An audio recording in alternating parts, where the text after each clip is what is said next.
I wrote a book! And because this is such a huge announcement, I am interrupting my very own podcast episode to tell you all about it. For the past several months, writing this book has been my passion project, and if I'm being honest with you, it still is. I am currently elbow deep in the editing process, and it's hard not rushing through it because I seriously cannot wait to bring my book into the world. But as I always tell others, victories aren't victories because of reaching a certain destination or milestone. The victory is the journey itself. Recovery from an eating disorder isn't admirable because you can one day eat a burger without feeling guilty. Recovery from an eating disorder is admirable because of all the action steps you took to get to a place where you can eat without guilt. Speaking of journeys, that's exactly what my book will be about. Well, my first book at least. I have so many book ideas, but this is going to be the first one. It's going to be about my entire journey. It's a memoir written in the style of a novel in which I truly hold nothing back. I share my story in a way that is more raw, more vulnerable, and more unfiltered than I have ever shared before, uncovering parts of my life that have always been my own secret, up until it's going to be in your hands. I talk about what it was like growing up as an undiagnosed autistic girl, how my eating disorder developed because of that, how I manipulated the treatment system for years, and I get juicy in detail, what was necessary for me to recover, and really just every step of the journey that's gotten me to where I am today. If you want to be the very first to receive updates about my book, along with special discounts and gifts when I launch, be sure to sign up for my book waitlist over at livelabelfree.com/book. So that's livelabelfree, like the name of this podcast, .com/book. I cannot wait for you to read it, and with that said, let's get into today's episode.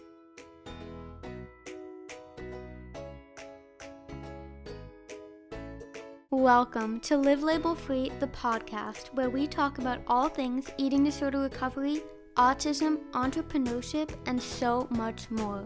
I'm your host, Livia, and my mission is to inspire individuals from across the globe to live a life in which they feel fulfilled and free from limiting labels. I am so excited to have you here and cannot wait to dive into the episode.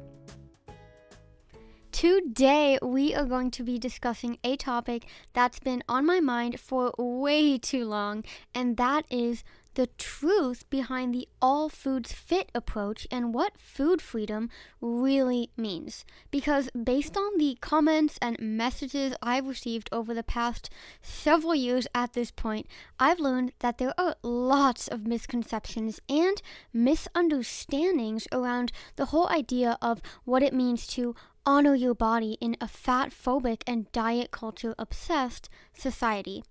What I'm about to share in this episode is at the very core of my mission with Live Label Free, and that is my belief that we as individuals can only live a life of freedom once we fully let go of labels. And because food is such an important part of our lives, food freedom means letting go of labels around food. But how do we do that? Keep on listening, and I guarantee you'll walk away with a whole new perspective of what it means to enjoy all foods without limitations.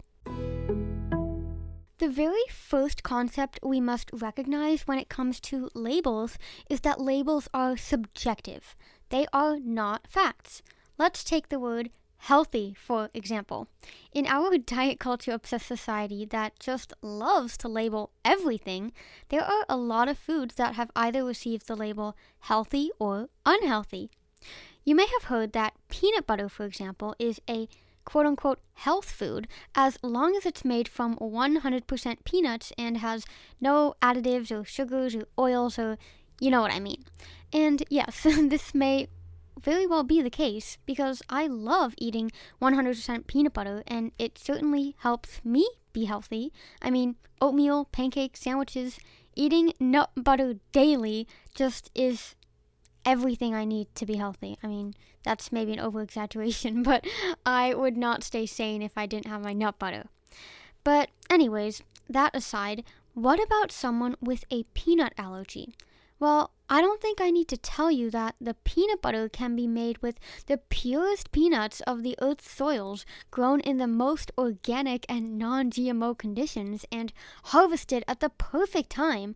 But none of this matters to someone who has a peanut allergy. Consuming this peanut butter would be fatal, meaning the peanut butter is in this case not at all healthy. I know this may be an extreme example, but what I'm illustrating here is that the exact same food can be seen as both healthy and unhealthy at the same time. It all depends on the context in which the food is being eaten. Now that we understand the importance of context when it comes to labeling, let's talk about the dangers of labeling foods or recipes as quote-unquote diet promoting, orthorexic, or triggering. If you follow me on Instagram at livelabelfree or have ever visited my website when I still showed recipes, you know that they were often high protein, plant-based, gluten-free. You get the gist. I've also shared about products before that are labeled as keto, paleo, dairy-free, and honestly, the list is endless because so many foods happen to have so many labels. Anyways, there was this one time when I showed a recipe that was low carb and high protein, and I was immediately accused of promoting a, I quote, orthorexic and triggering recipe on a recovery account. When I read this, major alarm bells went off in my head because there are so many negative labels going on here. First of all, a recipe or food itself cannot, quote-unquote, be orthorexic. Food is an inanimate object. A behavior can be orthorexic, such as eating a certain food because you're afraid of eating something else.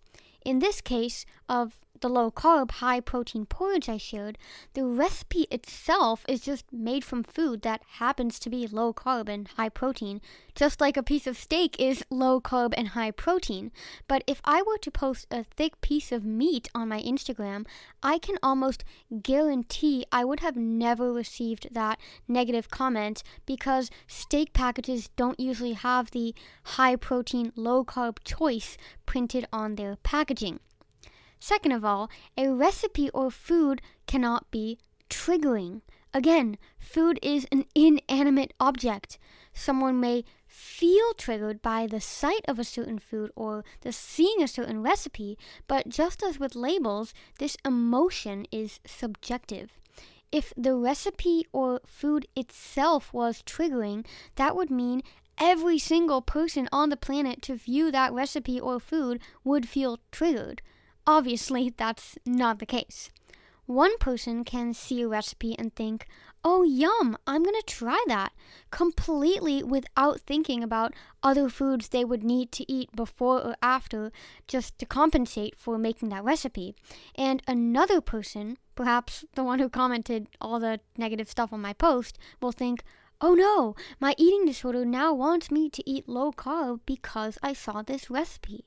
If that person then acts on this eating disorder thought by eating low carb instead of what they may have eaten to challenge their eating disorder without having seen the recipe, this could be perceived as an orthorexic behavior. And in mentioning that a behavior can be orthorexic, notice that this is only the case if you are choosing to eat something out of fear. If you are afraid of eating carbs, eating the low-carb porridge would most likely be stemming from the orthorexia. But what about if you're fully recovered from an eating disorder like me, just ate a huge slice of cake, and are just craving a lighter version of porridge? What if you want to nourish your body, get in some extra veggies, pack in some protein, and get creative in the kitchen at the same time? If you are coming from a place of love for your body and for your life, eating the low-carb porridge could be seen as a completely healthy choice. Just as we learned about the importance of context in the peanut butter example, it's all about the intention when it comes to making food choices that support your unique version of health. When you are making your food choices out of fear, it's probably not healthy. When you are making your food choices out of love, it's most likely healthy. And just before I move on to talking about products and products having certain labels on their packaging, I want to address the label quote-unquote recovery account.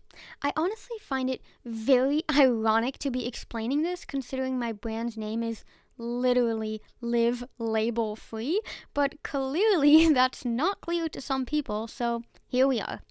I don't see my Instagram account as a recovery account. Sure, I may have started it when I was in recovery from my eating disorder, but as I've grown and evolved as a person, my account has become so much more than just a place in which I used to document my food and my struggles. My account has literally become an account of my personal journey in which I share whatever I choose to share. It's not a recovery account, it's not a recipe account, it's not a health account, and it's not even a lifestyle or wellness account because none of those labels can even come close to housing the intricacy of myself as a human. My Instagram account is simply another Instagram account. Nothing more, nothing less. Got questions about extreme hunger? Well, I've got answers. More specifically, I answer the top 10 most frequently asked questions about extreme hunger in my completely free extreme hunger guide. Some of the questions I answer are: what to do if you experience extreme hunger when you're already weight restored? How do you tell if it's mental hunger or emotional eating? What's the difference between extreme hunger and binge eating disorder? And I, of course, answer 7 other common questions. On the last page of the guide is a link to go even deeper into overcoming extreme hunger for good. So trust me, you are going to want to grab this and read it all the way through. To grab your guide, simply head over to livelabelfree.com/extreme-hunger-guide. So that's livelabelfree, like the name of this podcast, /extreme-hunger-guide. Now, let's get back to today's episode. Now that I've shared my thoughts on recipes, let's talk about the term diet food and how this plays into the marketing of certain products. As we all know, it's hard to find any kind of packaged food nowadays that doesn't claim to be a gazillion different things. Whether this is a nutrition bar that's sugar-free and high protein or a bread that's gluten-free and high fiber, companies will do anything to maximize the chances that their products will sell. I mean, that's how you run a business. And what sells better than diet labels in a diet culture obsessed society? You guessed it, packages that are covered in diet labels. Because you guys know I love examples, let's take the example of one of my favorite cereal brands, Perfect Keto. Aside from the obvious keto label in the brand name, this cereal is marketed as being low carb, high protein, and made without gluten, soy, or added sugars. When I posted this cereal on my Instagram a while back, I immediately got a message saying this was a diet food and was completely going against the purpose of my account, which is to ditch diet culture. I mean, a food itself cannot be a diet food, just like a recipe cannot be orthorexic and cannot be triggering. The cereal itself is simply a product of all of the ingredients used to make it, poured into a bag, and then stamped with 20 different labels. So even though this company, Perfect Keto, is marketing their cereal to apply to all of these different diets, I do not consider the cereal itself to be diet food. Why not, you may ask? Again, it all comes back to intention. If you're craving Cinnamon Toast Crunch, but you tell yourself you can't have Cinnamon Toast Crunch because it's quote-unquote unhealthy and you're on a quote-unquote diet, and then buy the Perfect Keto cinnamon cereal instead, you're coming from a place of restriction and fear. Your intention behind buying the Perfect Keto cereal would be diet-oriented and thus translate the food into a diet food. On the other hand, if you are looking for a new tasty breakfast or snack or night snack or whatever, whenever you have your cereal, that will satisfy you and not leave you with a sugar hangover, you might want to choose the perfect keto cereal because it will provide you with just that, nourishment. In this case, eating the so-called quote-unquote healthy cereal is coming from a place of love for yourself, which truly does make it healthy.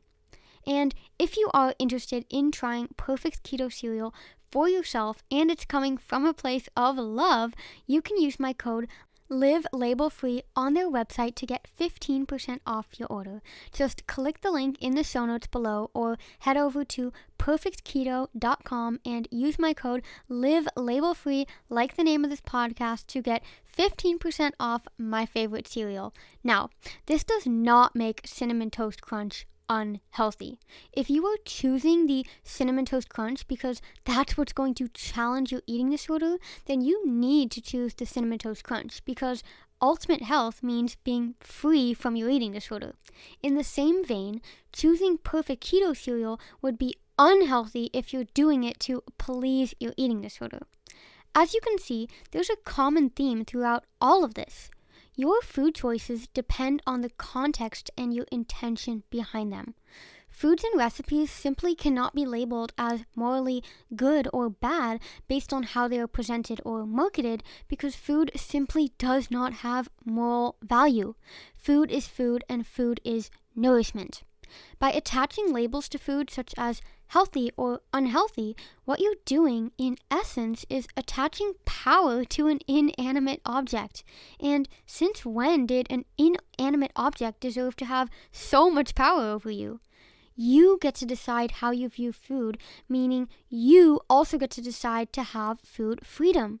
To me, food freedom means being able to go for the cake made with butter, cream, and sugar when I feel like it, and it means being able to eat the smoothie bowl or the oatmeal or the low-carb protein bar when I feel like it.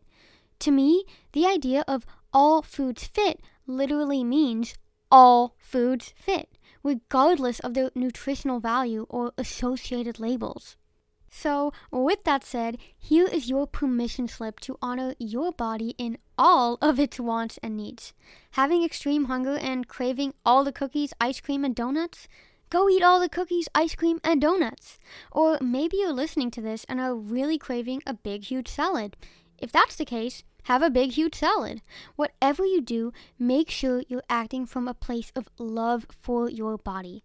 Your body is doing everything it can to keep you alive, so don't you think the least you can do is to treat it with some respect? And that's all I have for you today, my friend. If you loved this episode, I would love it if you could leave a rating and review for the podcast, as it helps more people find it organically and spread the label-free message. And if you are active on Instagram, nothing makes me happier than when you share your listening to the episode to your Instagram stories and tag me at Live Label Free. I love my Live Label Free fam and am so grateful you're a part of it. So I'll catch you in the next episode. Bye-bye now.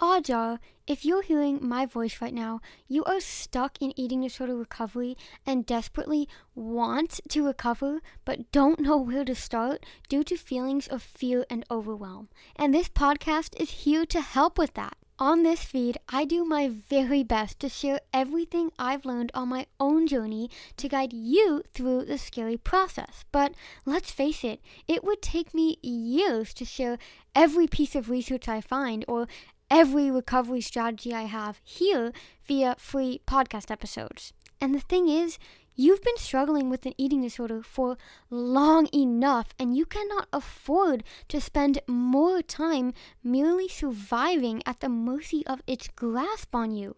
So, if you're looking to fully recover from your eating disorder, whether you're also autistic or not, I want to invite you to book a free 20-minute strategy session with me. We'll talk about what's keeping you stuck and discuss which one of my programs, whether that be my 12-week signature coaching program or my extreme hunger course or both, would be the best fit for you to finally start living the life you deserve to live. To schedule your free call, simply head over to livelabelfree.com/schedule. So that's livelabelfree, like the name of this podcast.com/schedule. I look forward to chatting with you, my friend.